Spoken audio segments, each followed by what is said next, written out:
Hello friends, welcome to Honey GS academy. So first ముందుగా తెలంగాణ ప్రజలు అందరికీ ఆస్పిరెంట్కి happy Telangana formation day. So June 1 and 2 exam దృష్ట్యా famous days ఏమీ లేవు. సో మనం నెక్స్ట్ ఇండియన్ పాలిటీ ఆర్టికల్ వార్తల్లో ఉంది అండి. ఈ యూపీ లోపల ఒక నియోజకవర్గం ఎమ్మెల్యేని ఆ శాసనసభ సచివాలయము డిస్క్వాలిఫై చేసింది. సో నియోజకవర్గం పేరు గుర్తుపెట్టుకోవాలి, ఆ శాసనసభ సభ్యుడి పేరు గుర్తుపెట్టుకోవాలి, కొన్ని జిఎస్ పాయింట్స్ గుర్తుపెట్టుకోవాలి. చాలాసార్లు మీకు ఈ అంశం వార్తల్లో వచ్చింది. సో ఫస్ట్ అబ్బాస్ అన్సారీ అని చెప్పేసి ఒక ఎమ్మెల్యే, నియోజకవర్గం పేరు మౌసదర్ అని చెప్పేసి ఉంది. సో మౌసదర్ ఇది యూపీ లోపల ఒక నియోజకవర్గం అండి. సో దీని యొక్క ఎమ్మెల్యే చూస్తే అబ్బాస్ అన్సారీ అని చెప్పిస్తున్నాడు. సో ఈ అబ్బాస్ అన్సారీ ఈ విద్వేష ప్రసంగము అనే కేసులో ఒక 2 ఏళ్ళు జైలు శిక్ష పడింది. సో మీకు 1951 రిప్రజెంటేషన్ ఆఫ్ పీపుల్ యాక్ట్ అని చెప్పేసి ఉంటుంది. సెక్షన్ నెంబర్ 8 సబ్ క్లాస్ 3 అని చెప్పేసి ఉంటుంది. 2 లేదా అంతకంటే ఎక్కువ ఏళ్ళు శిక్ష పడితే ఆ జైలు శిక్షతో పాటు విడుదల అనంతరము మరొక 6 ఏళ్ల పాటు ఆయన ఎన్నికల్లో పోటీ చేయకుండా డిస్క్వాలిఫై అయిపోతాడు. సో దీని ప్రకారం మీకు శాసనసభ సచివాలయం అనేది ఆ శాసనసభ యొక్క నియోజకవర్గము ఉంది కదా ఇది. సో దీన్ని ఖాళీగా ప్రకటించింది ఎవరండి? సో శాసనసభ సచివాలయం అని చెప్పేసి పిలుస్తాం. సో సుప్రీంకోర్టులో ఈ కేసు ఉంది. నిజంగా 2 or more years కంటే ఎక్కువ శిక్ష పడ్డప్పుడు డిస్క్వాలిఫై చేసే అధికారము గవర్నర్కి ఉంటుందా లేదా అసెంబ్లీకి ఉంటుందని చెప్పేసి సుప్రీంకోర్టులో కేసు ఉంది. సో మనమైతే ఆన్సర్ ఏం పెట్టాలి అంటే, ఒక శాసనసభ నియోజకవర్గం సభ్యుడికి 2 లేదా అంతకంటే ఏళ్ళు శిక్ష పడ్డప్పుడు ఆ అసెంబ్లీ అనేది సచివాలయం అనేది డిస్క్వాలిఫై చేస్తుంది. ఇది దృష్టిలో పెట్టుకోవాలి. జిఎస్ పాయింట్ ఆఫ్ వ్యూలో చూస్తే కరెంట్ అఫైర్స్లో ఇది గుర్తుపెట్టుకోవాలి, ఆయన పేరు గుర్తుపెట్టుకోవాలి, ఎవరు అనౌన్స్మెంట్ చేస్తారో గుర్తుపెట్టుకోవాలి. So next GS point of వ్యూలో చూస్తే మీకు ఈ డిస్క్వాలిఫికేషన్ గురించి ఎక్కడ ఉన్నదండి అంటే 102 ఆర్టికల్లో ఉంది. అది యూనియన్ లెవెల్లో. అయితే స్టేట్ లెవెల్లో చూస్తే 191 అని చెప్పేసి పిలుస్తాం. సరే, ఇప్పుడు ఇందులో ఏముంటుందంటే ఈ శాసనసభ సభ్యుల యొక్క అనర్హతల గురించి పేర్కొంటుంది. అందులో ఒక పాయింట్ కనిపిస్తుంది, పార్లమెంటు చట్టం చేస్తే దాని ప్రకారం అని చెప్పేసి ఉంటుంది. సో చట్టం చేసి 1951లో రిప్రజెంటేషన్ ఆఫ్ పీపుల్ యాక్ట్ అని చెప్పేసి సెక్షన్ నెంబర్ 8 సబ్ క్లాస్ 3 అని చెప్పేసి ఉంటుంది. దీని ప్రకారము 2 లేదా అంతకంటే ఎక్కువ ఏళ్ళు శిక్ష పడితే అతను డిస్క్వాలిఫై అయిపోతాడు. Very famous case lily Thomas versus union of India అని చెప్పేసి ఉంటుంది. అప్పుడు ఈ 2 లేదా అంతకంటే ఎక్కువ ఏళ్ళు శిక్ష పడితే వెంటనే డిస్క్వాలిఫై కావడం జరుగుతుంది అని చెప్పి సుప్రీంకోర్టు చెప్పింది. Very famous case lily Thomas అని చెప్పేసి పిలుస్తాం. సో క్వశ్చన్ డెప్త్గా వచ్చినప్పుడు కొన్నిసార్లు ఏమవుతుందంటే ఈ 1951 రిప్రజెంటేషన్ ఆఫ్ పీపుల్ యాక్ట్ ఉంది, సెక్షన్ నెంబర్ 11 అని చెప్పేసి పిలుస్తాం. ఇందులో ఈ డిస్క్వాలిఫికేషన్ని రద్దు చేసే అధికారము, తగ్గించే అధికారము అనేది ఎన్నికల సంఘానికి ఇవ్వడం జరిగింది. వెరీ ఫేమస్ క్వశ్చన్ డెప్త్గా వచ్చినప్పుడు. ఇప్పుడు ఇతనికి 2 ఏళ్ళు శిక్ష పడ్డదండి, ఇది జైలు శిక్ష. దీంతోపాటు విడుదల తర్వాత ఒక 6 ఏళ్ల పాటు ఎన్నికల్లో పోటీ చేయరాదు అతను.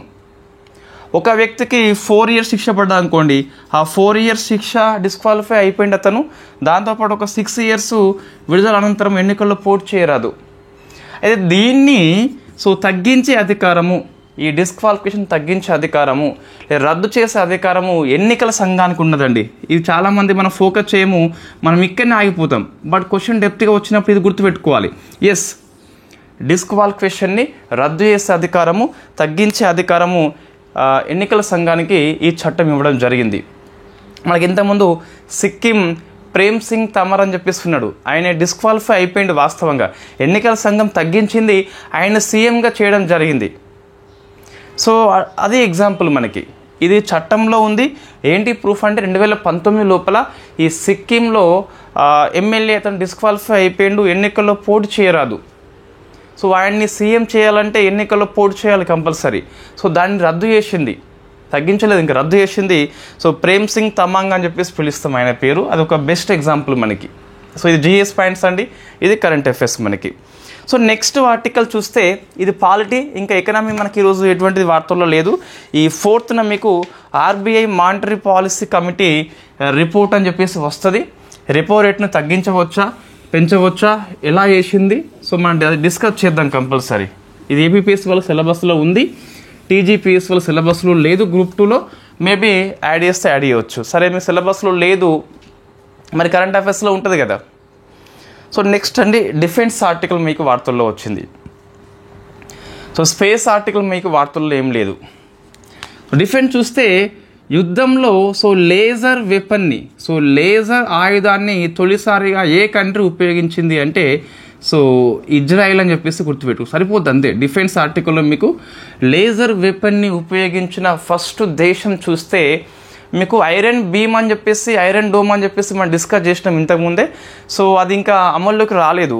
ఇప్పుడు అది కాకుండా దానికి ఈక్వల్గా ఉన్నటువంటి లేజర్ వెపన్ని, సో లేజర్ ఆయుధాన్ని ఒక యుద్ధం లోపల ప్రత్యక్ష వార్ లోపల వెరీ ఫస్ట్ టైం ఈ గాజా మీద ఇజ్రాయెల్ దాడి చేస్తుందండి. సో మీరు ఈ కంట్రీ పేరు గుర్తుపెట్టుకోవాలి, ఎగ్జామ్ లోపల వస్తుంది. ఈవెన్ అమెరికా ఇంతవరకు ఉపయోగించలేదు ప్రత్యక్ష యుద్ధం లోపల, కాబట్టి ఇజ్రాయెల్ దేశం గుర్తుపెట్టుకోవాలి.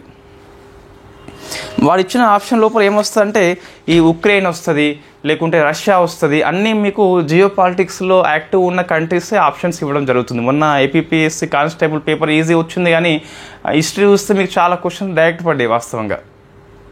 సరే ఇప్పుడు అన్నిసార్లు పేపర్ అట్లా రాదండి. సో నెక్స్ట్ మీకు పర్యావరణం చూస్తే పలామౌ టైగర్ రిజర్వ్ అని చెప్పేసి పిలుస్తాం.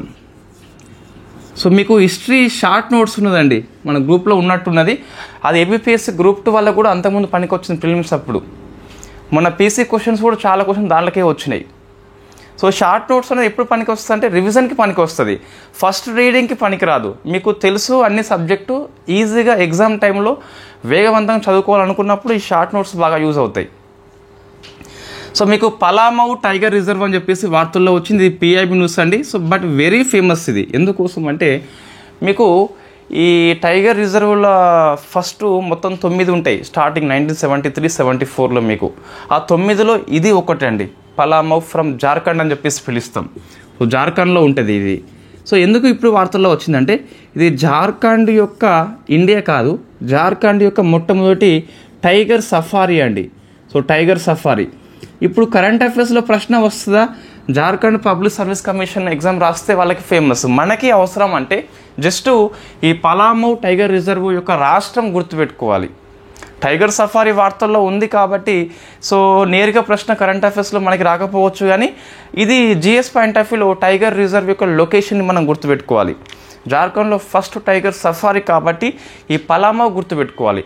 సో మీకు ఇందిరాగాంధీ మేడం గారు అప్పుడు 9 టైగర్ రిజర్వ్లను ప్రకటిస్తారు ఒకేసారి. సో అప్పుడు అందులో ఒకటి పలామౌ అని చెప్పేసి పిలుస్తాం, కాబట్టి అది గుర్తుపెట్టుకోవాలి కంపల్సరీ. నెక్స్ట్ ఇంటర్నేషనల్ రిలేషన్స్ అండి. అయితే మనకి సమాచారం ఇంకా పూర్తిగా లేదు. అంటే జూన్ 2, 3, 4 3 రోజులు పరాగ్వే అధ్యక్షుడు ఆయన పేరు శాంటియాగో పలాసియోస్ అని చెప్పిస్తున్నది. సో పలాసియోస్ ఇంకా వచ్చిండు కానీ ఇంకా ఒప్పందాలు చేసుకోలేదు. మనం డిస్కస్ చేద్దాం రానున్న 3-4 డేస్లో.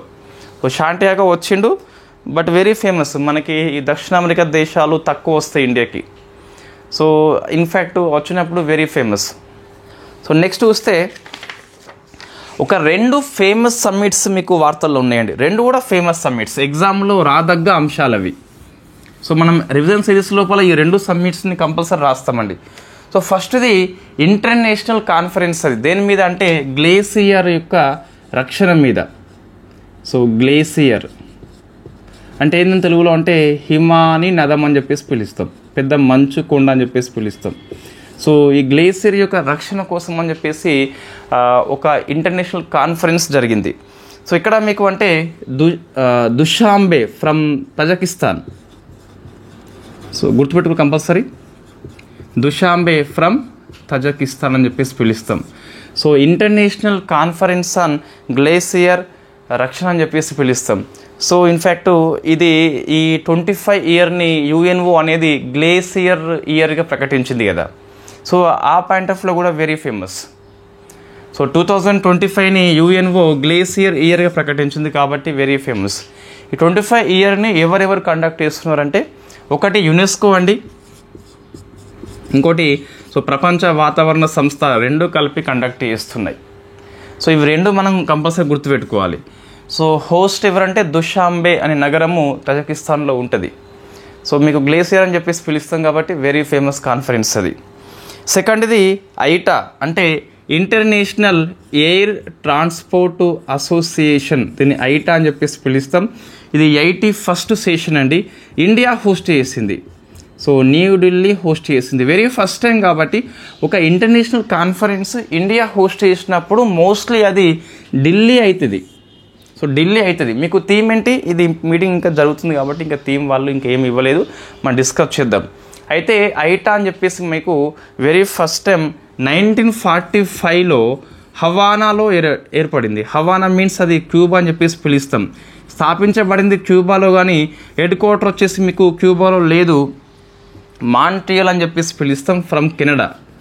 So Montreal from Canada. ఒకసారి మీరు ఆన్సర్ చేయండి, మాంట్రియల్ ఒప్పందం ఏంటి అది ఒకసారి మీరు ఆన్సర్ చేయండి. నేను చెప్పేది ఐటా సమ్మిట్ని India very first time conduct చేస్తుంది. 1945లో ఈ హవానా, సో క్యూబా యొక్క హవానా లోపల ఏర్పాటు అయింది. హెడ్ క్వార్టర్ వచ్చేసి మీకు మాంట్రియల్ అని చెప్పేసి పిలుస్తాం. ఇవి రెండు వేరు, స్థాపించబడ్డ ప్రదేశం వేరు, హెడ్ క్వార్టర్ వచ్చేసి వేరండి. సో ఒకసారి ఈ ఐటాని ఫోకస్ చేయండి. మనం థీమ్ కంపల్సరీ అప్డేట్ చేసుకోవాలి, ఎగ్జామ్లో ప్రశ్న వస్తుంది. అవి రెండు కూడా ఫేమస్ సమ్మిట్స్. నెక్స్ట్ అపాయింట్మెంట్స్ అండి. So world anti doping agency అంటే ఈ స్పోర్ట్స్లో మీకు ట్రాన్స్పరెన్సీగా ఉండాలని చెప్పేసి, ఈ మాదక ద్రవ్యాలు లేదా డ్రగ్స్ స్టెరాయిడ్స్ తీసుకోవద్దని చెప్పేసి ఈ సంస్థ పనిచేస్తుంది. దాని హెడ్ క్వార్టర్ కూడా మీకు మాంట్రియల్లో కనిపిస్తుంది. సో అయితే దానికి అధ్యక్షుడు ఉపాధ్యక్షులు ఎన్నికైనలండి. లాస్ట్ ఉన్న వాళ్ళే మళ్ళీ తిరిగి రీఅపాయింట్మెంట్ అయినలు. ఫస్ట్ వాడా అంటే so world anti doping agency అని చెప్పేసి పిలుస్తాం.